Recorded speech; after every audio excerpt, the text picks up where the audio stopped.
Hey guys, welcome back to the Freedom Finders program. It's your host, Timothy Smith, Christian financial coach.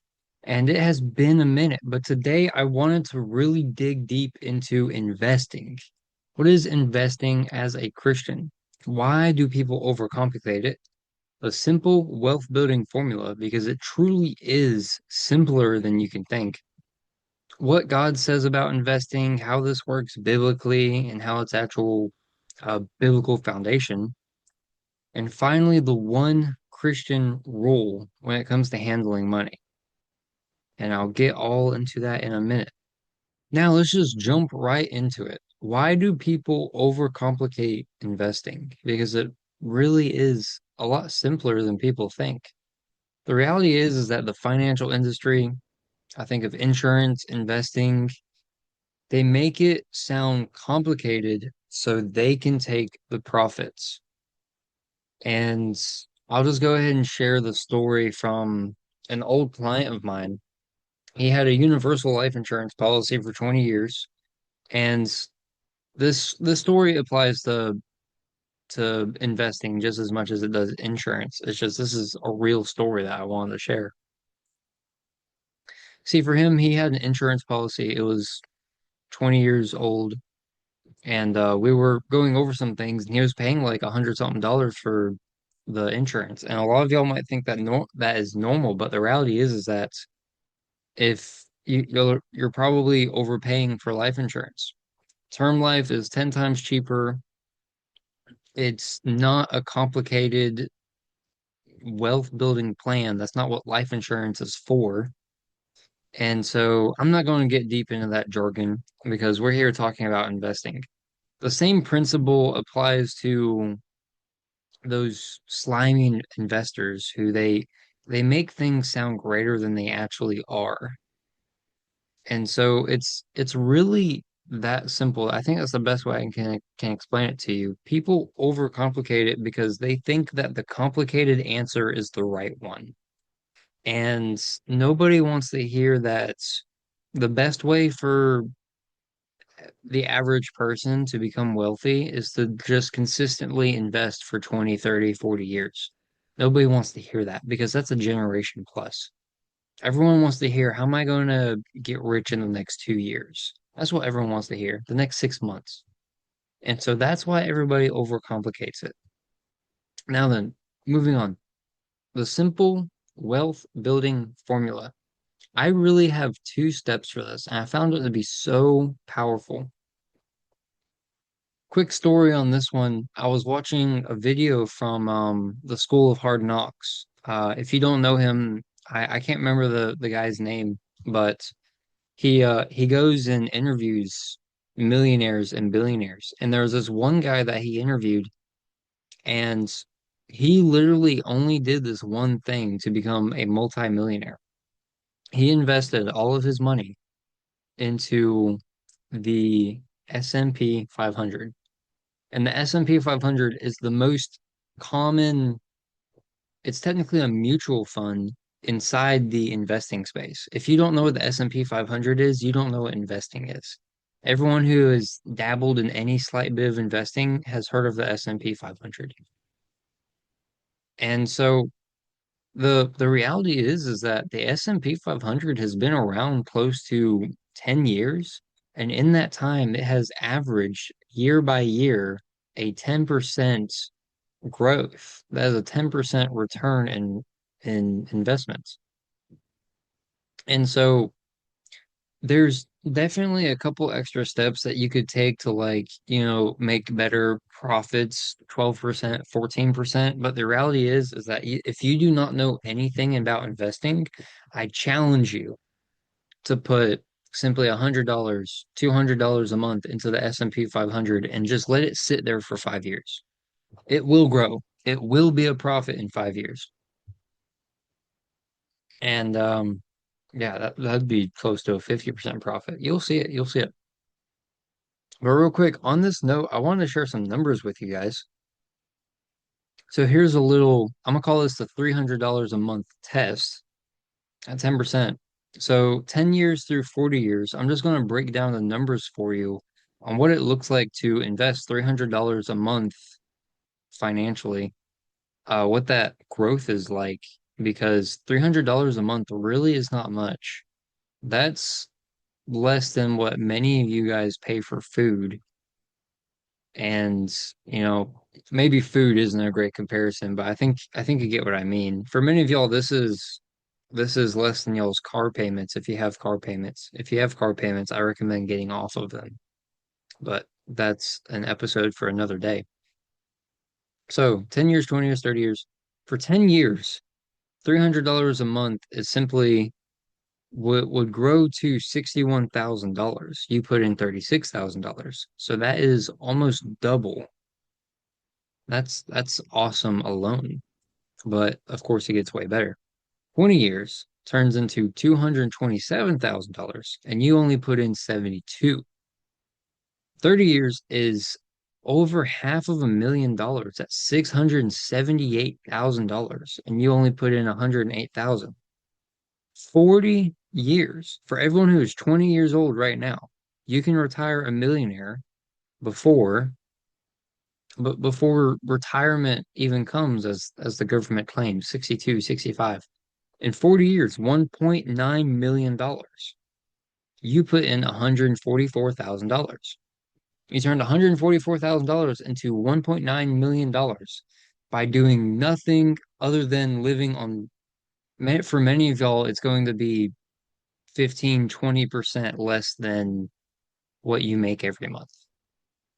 That's that's all it is. This is this is what I mean by I forgot to include step one, but step one is just about living below your means. Simply living on 20% less than what you take home every month is what what will make you a millionaire in the long scheme. Because if I remember correctly, the numbers is that about 10 to 20% of America's population are going to be business owners, entrepreneurs. So this process really works for the vast majority of people. The people who are doctors, lawyers, but those are high incomes. I'm also talking about teachers. I'm talking about car mechanics. I'm talking about those kinds of people. I'm even talking to the dude who's out there working at Chick-fil-A and is wondering how they're going to build wealth. Yeah, yeah. It's not that hard to build wealth.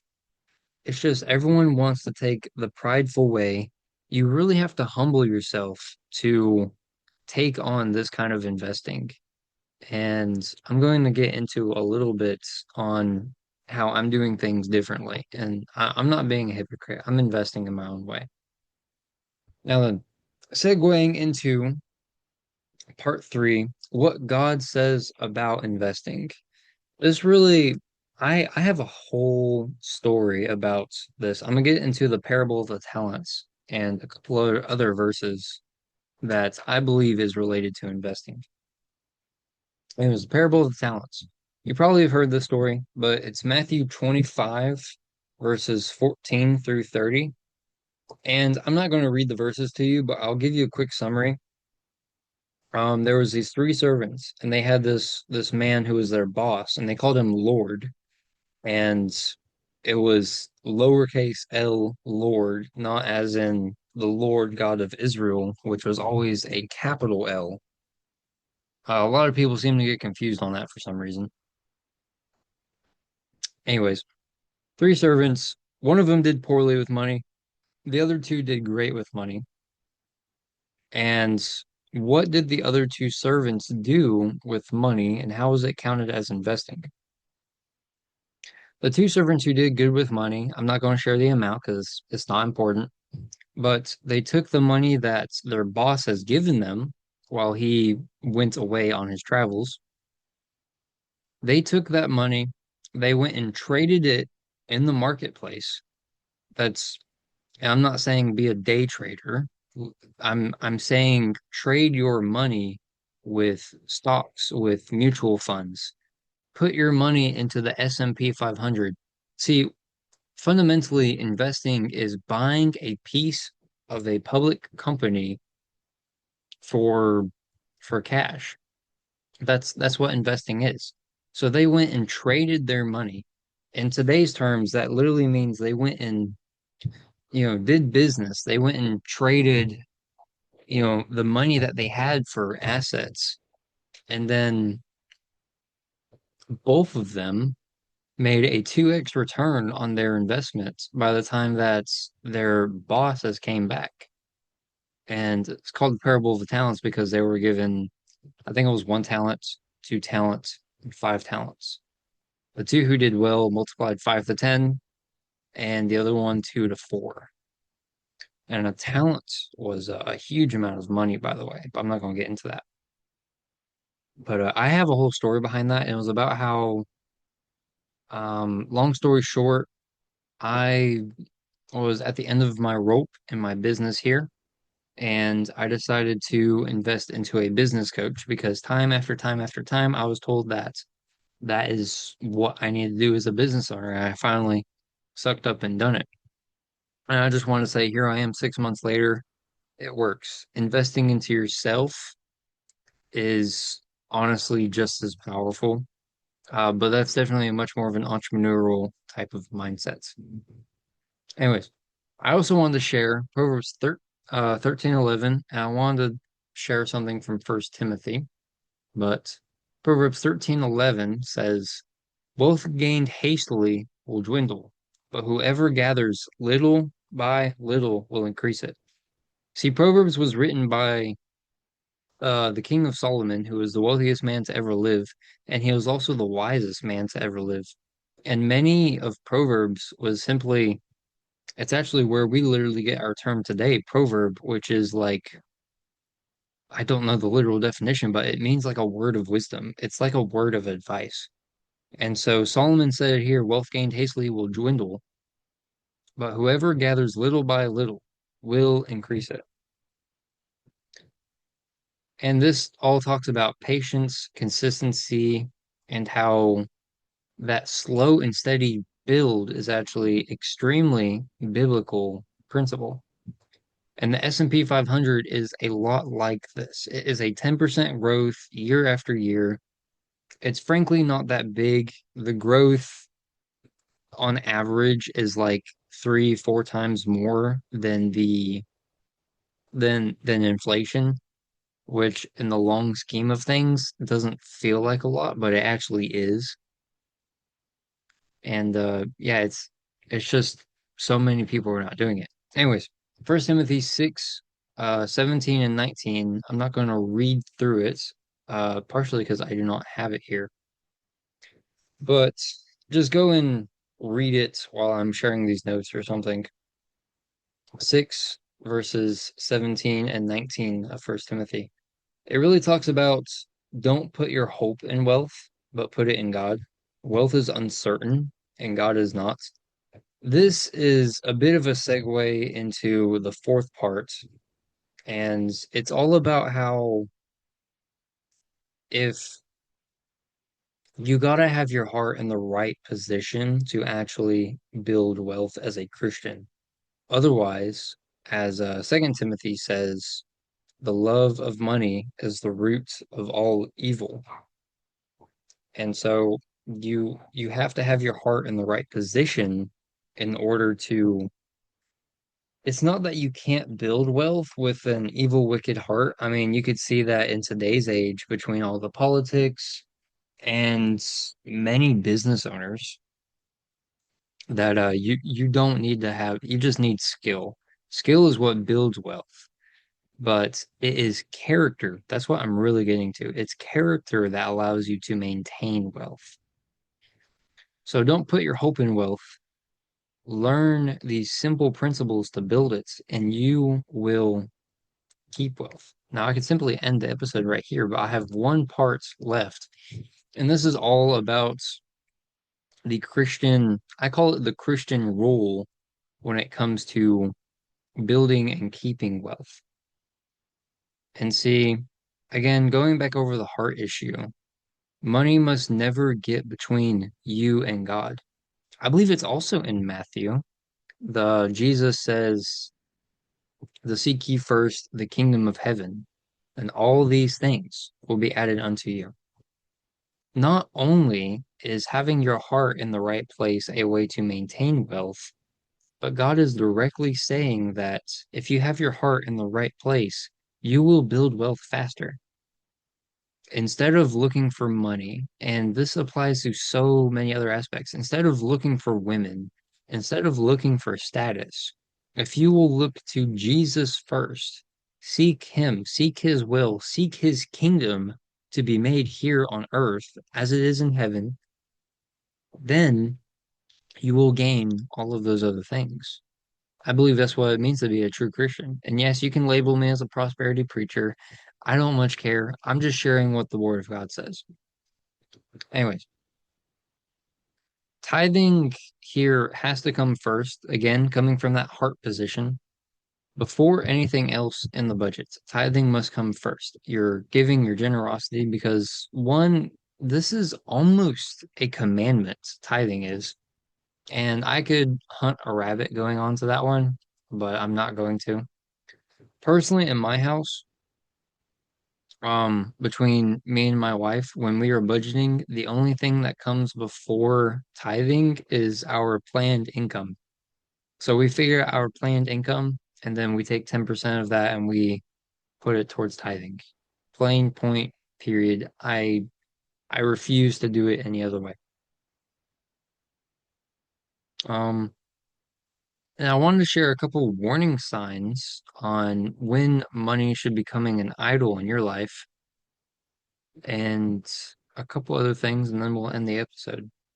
But this is huge. From my point of view, what it means to for money to start becoming an idol in your life, it means that you are simply just being more selfish with money. You're giving less, you're tithing less. You st In my opinion, it's one of those statements of like, well, should I be giving before or after taxes? And that's when money is starting to become an idol in your life. Now, how much you're actually giving is really between you and God. From my experience of trying to figure out this money thing for over 4 years now, I've had times where I have given lots. I have times, honestly, I'm in those times right now where I'm giving little. This really comes up to between you and God. So, you gotta pray about that one. Uh, next, next, going down this like warning idol list, you get more and more selfish with it. It's really that simple. The more selfish you get with money, the more it controls you. The less selfish you are, the less power money has over you, the less influence money has over you. Simply put, when God has more influence over your life than your bank account does, that's when you are really doing right with money. In my opinion, that I would say that's when you are really wealthy because finances is no longer a chain on you. And yes, I teach about how removing debt from your life, building a financial security, getting on a wealth building plan, and actually taking action on it, that removes the literal chains. Well, they're not literal chains, but in a way they're like physical chains on your financial situation. But when the heart is no longer trying to secure themselves financially and is seeking first God, regardless of what the situation looks like, then at least around your heart, you no longer have that band around you. And so that's the reason why, actually, I'll go ahead and share this. I've created a wealth building checklist. And if you want it, you can go to my Instagram at Timothy Smith Coach, and you can DM me or comment on any of my videos checklist, and you'll get the wealth building checklist, the biblical wealth building checklist. I honestly kind of think it's better than Dave Ramsey's 7 baby steps because it's just like it's a gamified checklist on how to go from broke to millionaire. And it even shares some tips and advice on what to do when you are a millionaire. So I highly recommend you go check that out. I even have a link to a completely free call. It's called a mini coaching call to learn how to implement the checklist, what stage you're on, because many of y'all are not going to be on the same stage, the same phase, and some advice on how to advance forward more. And yeah, that's pretty much it for the episode. So just the recap on these three things.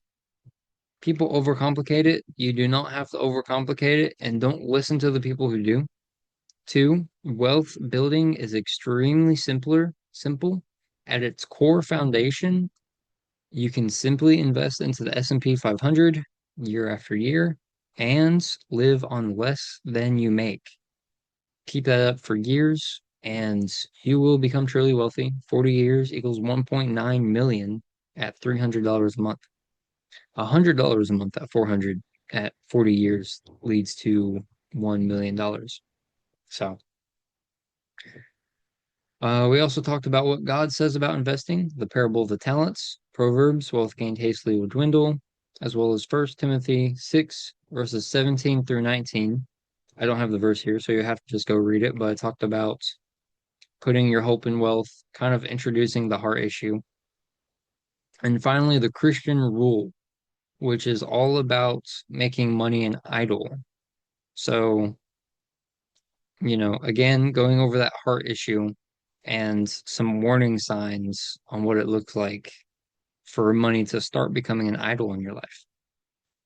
And now that's pretty much it. Again, I would like to point all of you guys to the biblical wealth building checklist. It is completely free. It has 7 phases in it. It has 32 steps on how to go from broke to millionaire. I promise you, you could use it your entire life. I've made it that sophisticated. And no, it is not complicated.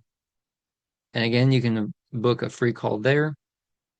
I hope that if you're not following me, you will follow me on Instagram, and I'll try to put links to all of this stuff below. Also, feel free to join the Freedom Finders community. You can find it on School, but that's my free community. Try out the 15 days to financial wisdom, a free challenge I have on there. And that is pretty much everything I have for you guys. So I hope you will have a great day. I hope all of you will build wealth and gain the wisdom that you need to build it and keep it. And I'm looking forward to more episodes like these. So please subscribe and stick around for more. Love y'all. God bless and have a great day.